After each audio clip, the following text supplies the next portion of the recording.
नमः शिवाय। हर हर महादेव। प्रिय भक्तों, आज 6 अप्रैल 2026 का पावन सोमवार का दिन है। प्रिय भक्तों, सोमवार का व्रत अविवाहित कन्याओं को मनचाहा वर और विवाहित स्त्रियों को सुखद वैवाहिक जीवन का आशीर्वाद प्रदान करता है। जो भी भक्त श्रद्धा और विश्वास के साथ आज सोमवार के व्रत कथा सुनता है और व्रत करता है, उसके जीवन के सभी कष्ट दूर हो जाते हैं। प्रिय भक्तों, आज मैं आपके लिए लेकर आई हूँ सोमवार व्रत कथा। जो भी भक्त इसे श्रद्धा और विश्वास से सुनते हैं, उनके जीवन की सभी बाधाएं दूर हो जाती हैं। तो चलिए प्रिय भक्तों, बड़े ही प्रसन्न चित्त मन से सुनते हैं यह सोमवार व्रत की पावन कथा। प्राचीन युग में किसी नगर में एक वैश्य दंपत्ति रहा करते थे। उस वैश्य के पास अतुलनीय संपत्ति होते हुए भी उसे कोई संतान न थी। इस कारण वह मानसिक संताप से सदैव संतप्त रहा करता था। इस दुख के निराकरण का उसके पास कोई उपाय न था। वह वैसे शिव जी का महान भक्त था, इसीलिए वह प्रत्येक सोमवार को व्रत रहता और शिव जी की श्रद्धा पूर्वक पूजा किया करता था।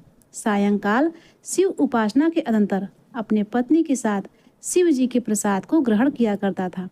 एक बार उस वैश्य की असीम भक्ति से प्रसन्न होकर देवी पार्वती जी ने शिव जी से निवेदन किया कि भगवान, आपका यह अनन्य भक्त संतान कष्ट से अत्यंत दुखी है, आप इसके कष्ट को दूर कर दीजिए। तब शिव जी देवी पार्वती जी से बोले कि हे देवी, इस संसार में मनुष्य अपने कर्मानुसार ही फल का भोग करता है, अतः संतान विहीनता उसके कर्म का फल है जिसे वह भोग रहा है। शिव जी की बात सुनकर पार्वती जी ने पुनः आग्रह किया कि हे भगवान, आप कृपा करके इस भक्त को संतान युक्त बना दीजिए, आपके अनुग्रह से इसका कष्ट दूर हो जाएगा। शिव जी ने कहा, देवी, तुम्हारे आग्रह के फल स्वरूप मैं इसे 12 वर्षों के लिए पुत्रवान बना देता हूँ। ऐसा कहकर शिव जी ने उस वैश्य को पुत्रवान होने का वरदान दे दिया। कुछ समय व्यतीत होने पर वरदान के फल स्वरूप उस वैश्य की पत्नी ने गर्भ धारण किया और उसे पुत्र रत्न की उपलब्धि हुई। पुत्र उत्पत्ति के समय उस वैश्य ने वैदिक रीति से उसका जात कर्म संपन्न कराया। इस प्रकार उस बालक के 11 वर्ष पूरे हो गए। वह वैश्य बालक की आयु के संबंध में पहले से ही जानता था, अतः अब आयु संबंधी चिंता उस वैश्य के निकट आती गई। इसी समय एक दिन वैश्य पत्नी ने पुत्र विवाह की बात उस वैश्य से उठाई। उसके उत्तर में वैश्य ने कहा कि अभी विवाह की क्या जल्दी है, अभी मैं बालक को विद्या अध्ययन के लिए बाहर भेजना चाहता हूँ। अध्ययन के पश्चात ही वैवाहिक कार्य संपन्न किया जाएगा। इस प्रकार पत्नी का पारितोष करके उस वैश्य ने बालक के मामा को बुलाया और उससे कहा, तुम अपने भाग्ने यानी भांजे को विद्या अध्ययन के लिए अपने साथ काशी ले जाओ। मार्ग में ब्राह्मणों को भोजन दक्षिणा देते हुए अपनी यात्रा को संपन्न करना। पिता के कथानुसार वह वैश्य पुत्र अपने मामा के साथ यात्रा करते हुए एक बड़े नगर में जा पहुंचा। संयोगवश उस नगर की राजकन्या का विवाह उसी दिन होने वाला था। वह राजकन्या अत्यधिक गुणवती एवं रूपशालिनी थी, परंतु खेद की बात है कि जिस राजकुमार से कन्या का विवाह होने वाला था वह एक आंख से काना था। इस सुंदर वैश्य पुत्र को देखकर वर के पिता ने एक युक्ति सोची। उसने बालक के संरक्षण मामा को बुलाकर पूछा कि यदि कुछ समय के लिए आप अपने भांजे को मुझे दे दें तो आपकी बड़ी कृपा होगी। विवाह कार्य पूरा हो जाने के बाद मैं इस बालक को आपको सौंप दूंगा। इसके साथ ही विवाह में उपहार स्वरूप जो भी सामग्री मिलेगी उसके भी आप अधिकारी होंगे। वर के पिता से दोनों पक्ष एक मत हो गए। बालक के मामा ने अपने भांजे को विवाह मंडप में नकली वर के रूप में सज्जित करके बैठा दिया। विवाह कार्य विधिवत संपन्न हुआ। सिंदूर दान के बाद उस वैश्य पुत्र ने राजकुमारी की साड़ी पर लिख दिया कि हे प्रिय, तुम्हारा विवाह मुझ वैश्य पुत्र के साथ हुआ है और अब मैं विद्या अध्ययन के लिए काशी जा रहा हूँ। तुम्हारी विदाई ससुराल जाने के लिए नकली वर के साथ होगी, जो कि एक आंख से काना है। इतना लिखने के बाद बालक अपने मामा के पास लौट आया। वैश्य पुत्र के जाने के बाद जब राजकुमारी ने अपने साड़ी पर लिखे हुए लेख को पढ़ा तो वह विस्मित हो उठी। उसने राजकुमार के साथ जाने में स्पष्ट शब्दों में अस्वीकार कर दिया। उसने बारातियों को संबोधित करके कहा कि यह राजकुमार मेरा वास्तविक पति नहीं है। मेरा पति विद्या अर्जन के लिए काशी चला गया है। वर पक्ष द्वारा किए गए कपटाचरण से कन्या के माता पिता असमंजस की स्थिति में पड़ गए। बहुत सोच विचार करने के बाद भी माता पिता ने अपनी कन्या को ससुराल भेजना उचित नहीं समझा। फलस्वरूप बारात को अपना समूह लेकर खाली हाथ जाना पड़ा।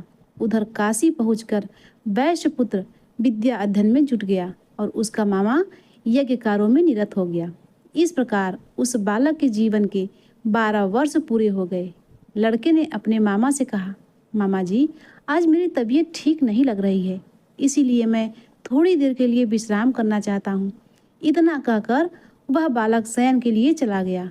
कुछ समय के बाद जब मामा ने भांजे का निरीक्षण किया तो उसे मृत अवस्था में पड़ा पाया। उस समय उसका मामा यज्ञ में तल्लीन था। यज्ञ की समाप्ति के बाद वह फूट फूट कर रो पड़ा। उसी समय पार्वती जी के साथ आकाश मार्ग से शिव जी जा रहे थे।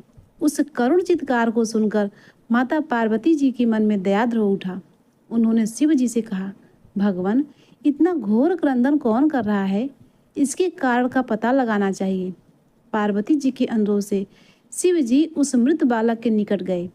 पार्वती जी ने उस बालक को पहचान कर कहा, भगवान, यह तो वही बालक है जो आपके वरदान द्वारा उत्पन्न हुआ है। इसकी मृत्यु कैसे हो गई? तब शिव जी बोले कि हे देवी, यह बालक अपनी 12 वर्षों की आयु भोग कर मृतक हो गया है। पार्वती जी ने निवेदन किया कि प्रभु, आप इसे पूरी आयु प्रदान करके जीवित कीजिए, अन्यथा आपका वह भक्त वैश्य अपना प्राण धारण नहीं कर सकेगा। निश्चय ही उसके पुत्र वियोग में मृत्यु हो जाएगी। पार्वती जी के आग्रह से शिव जी ने उस बालक को पुनर्जीवन प्रदान किया और शिव लोक को चले गए। शिव जी की कृपा से बालक नवजीवन प्राप्त कर मामा के साथ अपने नगर की ओर चल पड़ा। मार्ग में चलते हुए वह उसी नगर में ठहरा जहाँ पर उसका विवाह राजकुमारी से हुआ था। वहाँ उसने यज्ञ कर्म करके पुरोहितों को भोजन दक्षिणा दिया। उस वैश्य पुत्र के आगमन की सूचना ब्राह्मणों द्वारा राजा को मिली। उस बालक को देखने के निमित्त राजा स्वयं गया।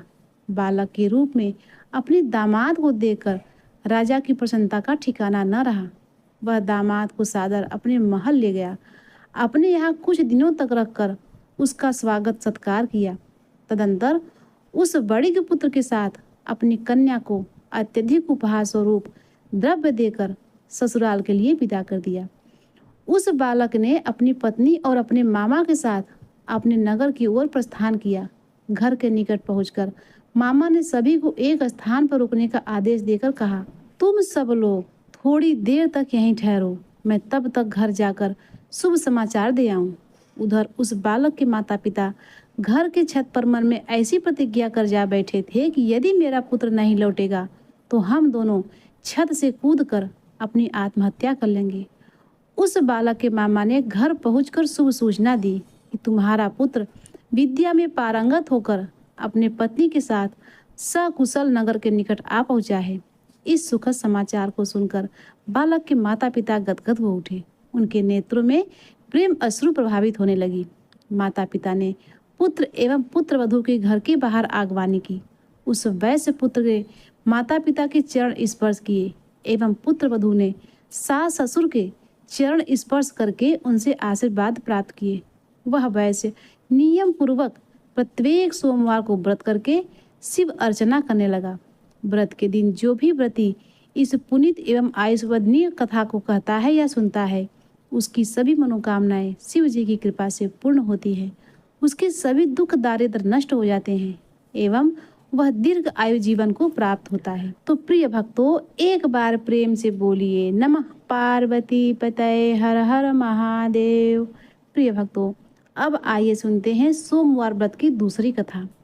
किसी समय चित्रधर्म नामक का एक धार्मिक राजा इस देश में राज्य शासन करते थे। निसंतान होने के कारण राजा बहुत ही चिंतित रहा करते थे। शिव जी की सतत उपासना करते रहने के फल स्वरूप उस राजा को एक कन्या रत्न की प्राप्ति हुई। ज्योतिषियों ने उस कन्या के भविष्य के संबंध में राजा को बताया कि यह कन्या विदुषी, गुणवती एवं सती शादी होगी। इसका नाम सिमदनी होगा। इतना कहकर पंडित लोग दक्षिणा लेकर चले गए। एक बार उस राजा के यहाँ एक बहुत ही तपस्वी ब्राह्मण का आगमन हुआ। राजा ने ब्राह्मण की प्रार्थना करके अपनी कन्या की जन्म कुंडली दिखाई। भली प्रकार देखने के बाद सोचकर तपस्वी ब्राह्मण ने उत्तर दिया कि हे राजन, इस कन्या को हर प्रकार का सुख होते हुए भी इसे 14वें वर्ष में वैधव्य योग है। ब्राह्मण की इस अप्रत्याशित बात को सुनकर राजकुल के सभी सदस्य चिंतित रहने लगे। उस बात की जानकारी उस कन्या को भी हो गई, इसीलिए वह भी अनमस्क रहने लगी। एक दिन राजकुमारी भ्रमण काल में टहलते हुए महर्षि याज्ञवल्क्य के तपोवन में जा पहुंची।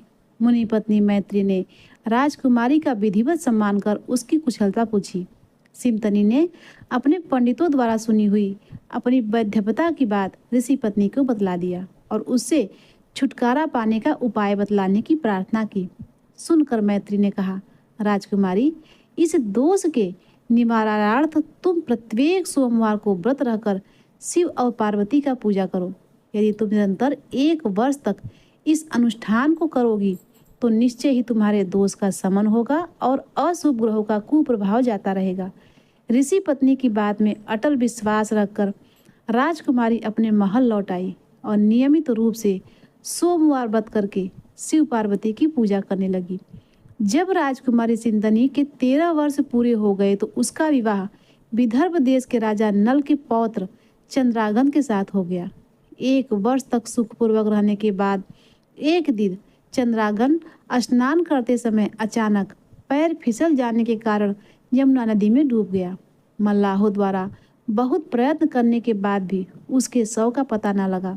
दोनों राजकुलों के लोग शोक मग्न हो उठे।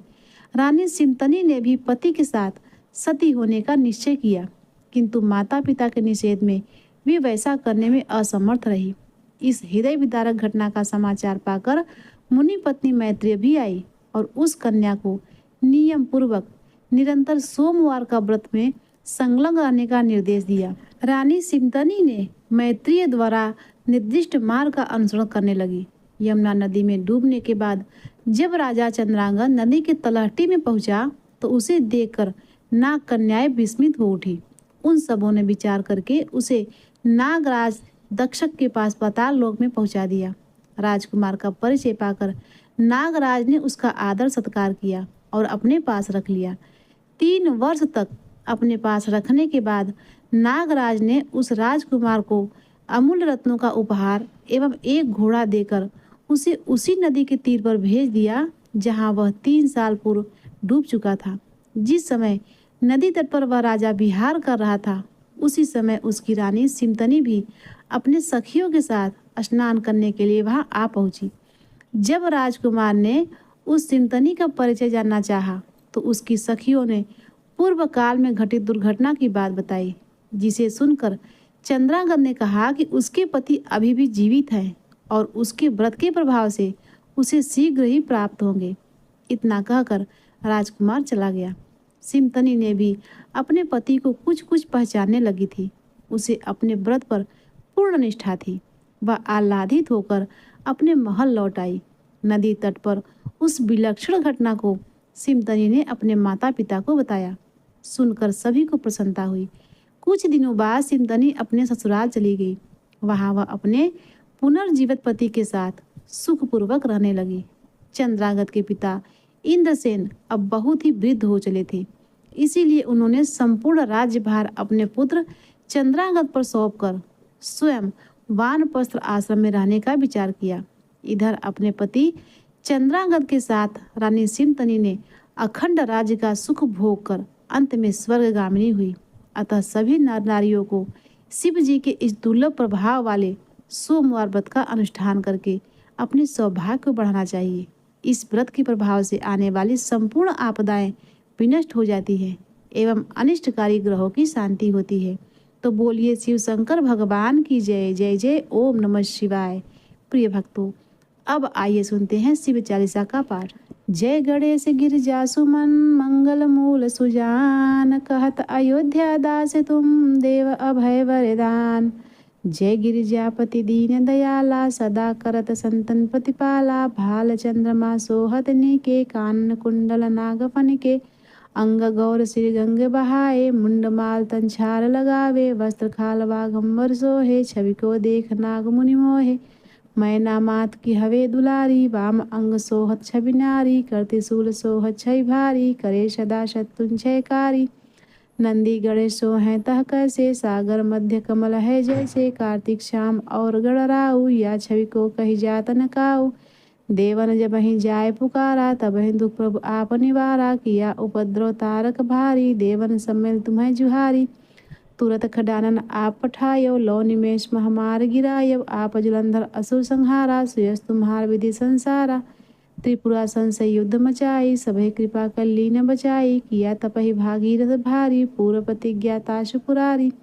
दानिन महतम सम कोई नाही, सेवक अस्तुत करें सदा ही। वेद नाम महिमा तव गाई, अकथ अनाथ भेद नहीं पाई। प्रगट उदत मंथन में ज्वाला, जरत सुरासुर भय बिहाला। कीन्ही दया त करी सहाय, नीलकंठ तब नाम कहाई। पूजन रामचंद्र जब कीन्हा, जीत के लंका भीषण दीन्हा। सहस कमल में हो रहे धारी, कीन्ही परीक्षा तबे पुरारी। एक कमल प्रभु राखे गोई, कमल नयन पूजा च सोई।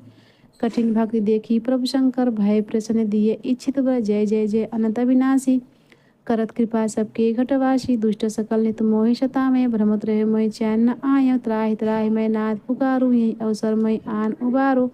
लय त्रिशूल शत्रु को मारो, संकट से मैं आन उबारो। मात पिता भ्राता सब कोई, संकट में पूछे न कोई। स्वामी एक है आस तुम्हारी, आई हरो अब संकट भारी। धन्य धन को दे सदा ही, जो कोई जाचे सो फल पावे। अस्तुत के विद करो तुम्हारी, क्षमो नाथ अब चूक हमारी।